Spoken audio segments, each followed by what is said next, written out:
Hi there, happy lockdown.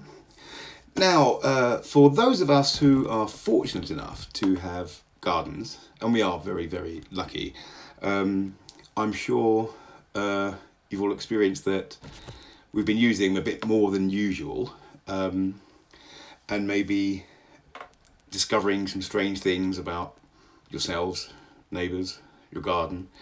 So I just wanted to share a story with you that's happened to me.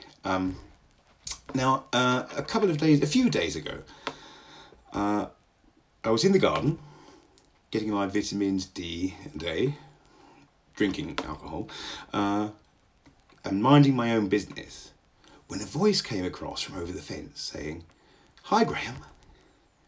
And I was like, "Hi." "Oh, I think I can hear the phone." So I scuttled into the house, shut the door, and thought, "Bugger. What's my neighbour's name?" Now, she's only been living there 15 years.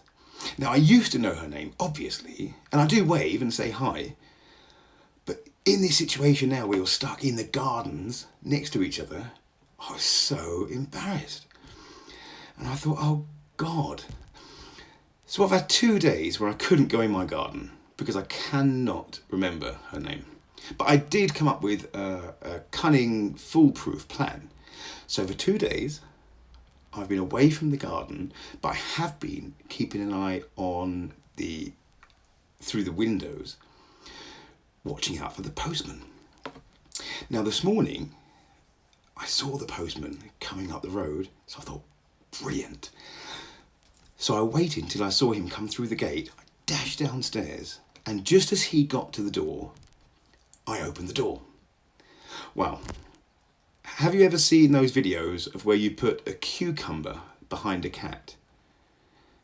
Well, if you have, it was exactly like that. The postman shot 12 feet into the air and then down again. It was like Freddy Krueger had opened the door. I said, oh, I'm sorry. I didn't mean to shock you. He's like, oh, that's okay. I'll just leave these here. And put the letters on the ground. Not on the ground, on the step in front of me. And so as he went, I said, oh, excuse me, because I'm being subtle. I said, can I ask you something?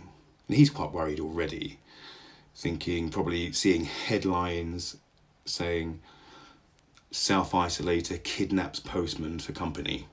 So I was nice, and I said, can I just ask you a question? I said, is there any post for next door? He said, sorry? I said, is there any post for next door? He said, why? I said, well, just, is there? Because that's where you're going next. He said, I don't know. I said, they're in your hand. I said, can you look down and see if the next number's the next number up? He said, don't know what you're talking about. And he's starting to back away. I was like, no, listen, I'm not trying to intercept their mail or anything like that. I just want you to tell me the name on the letter, you know. He said, why? I said, it doesn't matter, I just need to know my neighbour's name. Well, she's your neighbour? I said, oh, okay. I just can't remember her name, so please just, have you got a letter? Can you tell me her name? I can't give you that information. I said, please just have a look and just give me the name. I said, it's not a grand request, it's not anything great to ask of you. And he's almost up the steps and out the gate by this point. And I can see in his head, he's thinking, it's gone on from kidnapping a postman to he's seeing somebody that's probably occupied a house, killed the occupants, and is planning on eating the neighbours or something. And I said, no, just, and I started creeping after him. And I said, please just tell me the name on that letter. And he's out the gate and up the road. And the next thing I knew, I'm in the middle of the garden saying, for God's sake, just tell me my bloody neighbour's name. And a voice pops over the fence going, it's Pauline. I said, oh, hi, Pauline. I think I can hear the phone. And rushed inside.